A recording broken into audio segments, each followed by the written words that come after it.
지난 시간에 10Gbps 인터넷에 대해서 이야기를 했었죠. 난관들이 많았단 말이에요. 뭐 이런 장비들과 여기 랜선들을 모조리 규격에 맞게 엄청난 돈이 들었고요. 이제 여러분들은 여기까지는 했단 말이에요. 그런데 마지막 관문이 있다 그랬습니다. 바로 여러분들의 컴퓨터. 오늘은 이런 이야기를 해볼 겁니다.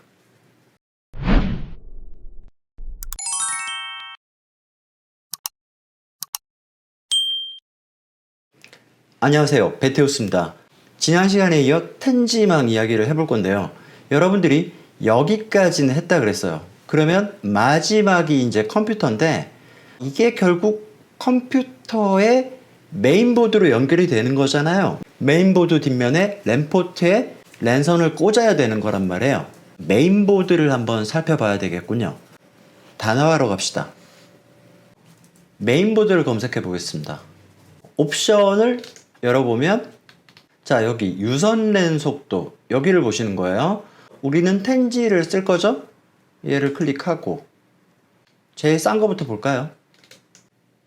얘는 AMD고 AMD 최저가는 48만 원입니다. 그리고 인텔 소켓 1700 12세대용부터죠. 얘는 54만 원. 이렇습니다. 이게 되게 고급 보드들이거든요. 그러니까 이 10기가비트라는 거는 고급 보드에 들어가는 옵션인 거예요. 일반 중저가 보드에는 이 옵션 자체가 들어가지가 않습니다.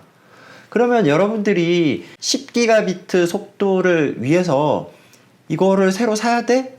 그건 아니죠. 있는 컴퓨터를 최대한 쓰는 게 좋을 것 같습니다. 그래서 얘네들은 뭐 새로 컴퓨터를 내가 조립하겠다 그러면 모르겠는데 그러지 않을 때는 보드에서 찾을 게 아니라 여기서 찾으세요. 랜카드. 여기 보시면 10기가비트 랜카드. 얘를 사서 달면 되는 겁니다. 요런 가격 12만원대 정도가 있네요. 뭐 요런 거를 사서 여러분들이 지금 쓰고 계신 컴퓨터에 장착을 하면 되는 거예요. 이게 저렴할 겁니다. 혹은 뭐 여기 USB 방식도 있어요. USB 방식도 여기도 보시면 기가비트 2.5기가 그렇죠? 요런 거는 그냥 꽂으면 되잖아요. 그죠? 가격도 뭐 비교적 저렴합니다. 요게 더 경제적일 거예요. 보드를 교체한다 이런 거 하지 마시고 요런 거를 하나 사서 쓰시면 됩니다. 이미 여러분들의 컴퓨터가 2.5기가를 지원할 수도 있어요. 그러니까 나의 메인보드의 사양을 잘 찾아봐야 되겠죠. 모델 가지고 인터넷 검색하면 금방 나옵니다. 자, 이제 메인보드까지 해결을 했어요. 지금 이 모델은 아주 고급 모델인데 요 부분을 여기서 바라보면 요렇고 여기 보시면 요거 보이시죠? 10기가비트를 지원하는 그런 마더보드예요. 50만 원이 훌쩍 넘어가는 아주 고급 보드입니다. 뭐 어쨌든 여러분들이 여기까지 해결을 했다. 이런 고급 보드를 사시든지 아니면 PCI 익스프레스 랜카드를 다시든지 해결을 했다 칩시다. 그럼 여기서 끝날까요? 아니죠. 이 랜선을 타고 들어온 어떤 데이터는 뭐 이 안에서 어쩌고 저쩌고를 지나서 결국 어딘가에 써야 될 겁니다. 저장을 해야 되겠죠? 여기 있는 게 가장 많이 쓰는 저장 매체들입니다. 위에서부터 얘는 NVMe 방식의 SSD죠. NVMe는 이제 요렇게 납작한 카드로 되어 있는 거 얘가 NVMe예요. 그리고 요거는 SSD. 얘도 SSD고 얘도 SSD지만 얘는 NVMe고 M.2다. 얘는 일반적으로 연결을 SATA로 하기 때문에 SATA 방식의 SSD다. 뭐 이런 표현을 쓰고 뭐 얘는 많이 보시는 거고 하드디스크. 그러면 이제 왼쪽에 얘네들은 우리가 많이 쓰는 저장 매체들이고 오른쪽은 뭐냐면 얘네들과 컴퓨터 메인보드 사이의 연결 통로, 연결을 어떻게 할 건가? 얘는 주로 얘로 합니다. PCI 익스프레스로 합니다만 일부 NVMe는 SATA로 연결할 수도 있어요. SSD와 하드는 주로 SATA죠. 주로 SATA지만 얘네들을 만약에 외장 하드로 쓰다 그러면 USB로 연결합니다. 이런 차이들이 있어요. 이 저장 장치들의 속도가 있을 거고 인터페이스의 속도가 있을 겁니다. 숫자들이 많지만 하나씩 설명해 보겠습니다. 얘는 NVMe라고 그랬어요. 그런데 인터페이스가 SATA입니다. SATA. 그러니까 SATA 방식으로 연결되는 애다. SATA의 규격은 최대 6Gbps까지. 뭐 괜찮죠. 비록 우리의 10Gbps는 못 미치죠. 이 자체의 읽고 쓰는 속도가 있어요. 우리가 다운을 받는다는 거는 쭉 타고 들어와서 여기에 기록을 해야 되잖아. 기록을. 그 기록을 하는 속도가 이거라는 겁니다. 400MB인데 이거를 비트로 환산하면 이 정도. 여기서 6기가로 날라와 봤자 쓰는 속도가 3.2잖아. 결론적으로는 3.2인 겁니다. 병목이 생기니까요. 10G로 날라와 봐야 여기서 6기가로 떨어지고 여기서 3.2기가로 떨어진다는 이야기입니다. SATA 방식의 NVMe를 여러분들이 쓰실 경우에는 10G를 달아봐야 최대 이 속도밖에 안 나온다. 이해하시겠죠? 이렇게 보는 겁니다. 자, 일반적인 SSD 인터페이스는 SATA 6기가 그런데 쓰기 속도 여기 얘보다는 조금 빠르긴 하네. 뭐 얘나 얘는 거의 비슷해요. 성능 면에서 거의 비슷합니다. 그럼 얘도 5기가짜리 인터넷까지 감당이 되겠죠? 얘도 마찬가지지만. 그리고 가장 빠른 친구 얘 PCI 익스프레스라는 게 있는데 얘가 제일 빨라요. 얘는 무려 3.0이 32기가. 지금 PCI 익스프레스 4.0까지 나왔거든요.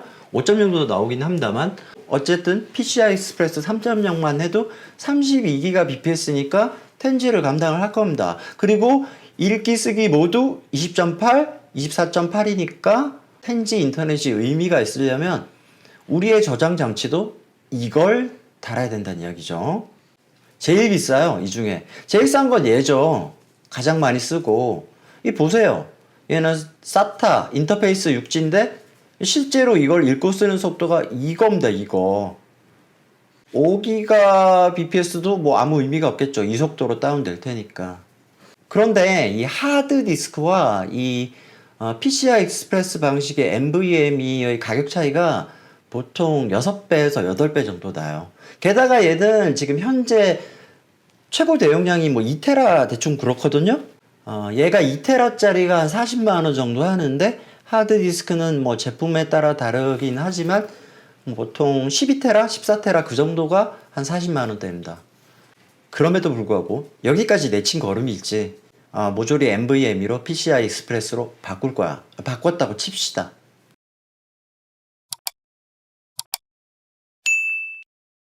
자, 이제 여기까지 완성이 된 겁니다.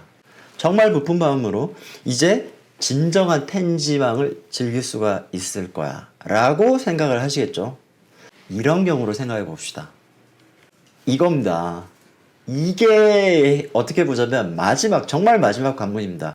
우리가 보는 건 여기지만 이 그 어딘가에 있는 데이터를 읽어서 망을 타고 들어와서 나의 하드 혹은 NVMe에 적는 과정이잖아요. 그러니까 내가 이걸 암만 만들어 봐야 여기서 하드를 쓰고 있다면 결국 이 속도로 읽어오는 겁니다. 그럼 이 전체 속도는 얼마? 이겁니다. 이것도 뭐 이상적인 속도죠. 그런데 여기 10G망을 구현하는 거는 내가 그냥 돈을 쓰면 되는 거예요. 근데 이거는 방법이 없다 이거지. 이해하시겠나요?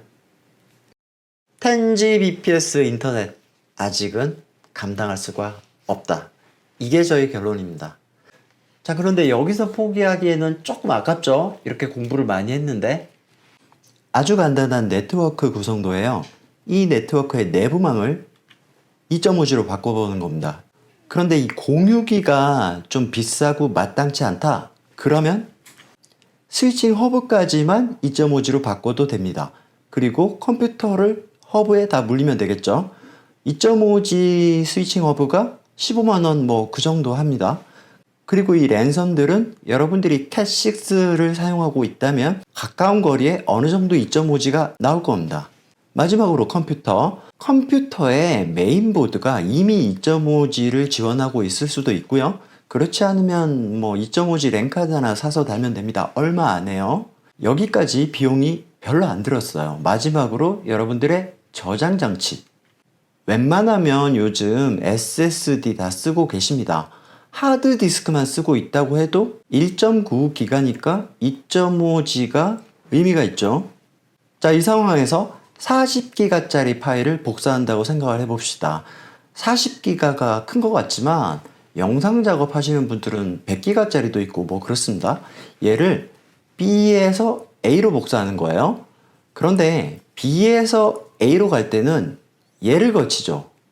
이렇게 되는 겁니다. 얘는 기가비트예요. 따라서 B에서 A로 가는 전체 속도는 결국 기가비트입니다. 40기가가 320기가 비트죠.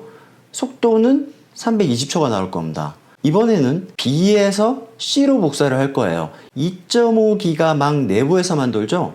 속도는 이렇게 됩니다. 128초, 대략 200초가량이 줄었죠. 3분 20초가 줄어든 겁니다. 이거 꽤 무시 못할 생산성의 향상을 가져오겠죠?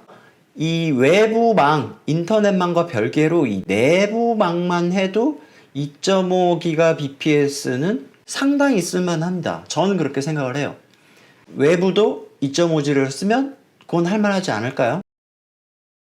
오늘의 진짜 결론입니다. 2.5G까지는 해볼만하다. 5기가 이상은 아직은. 오늘 영상은 여기까지고요. 오늘 영상 도움되셨다면 좋아요, 구독 부탁드립니다. 감사합니다. 지금까지 베테우스였습니다.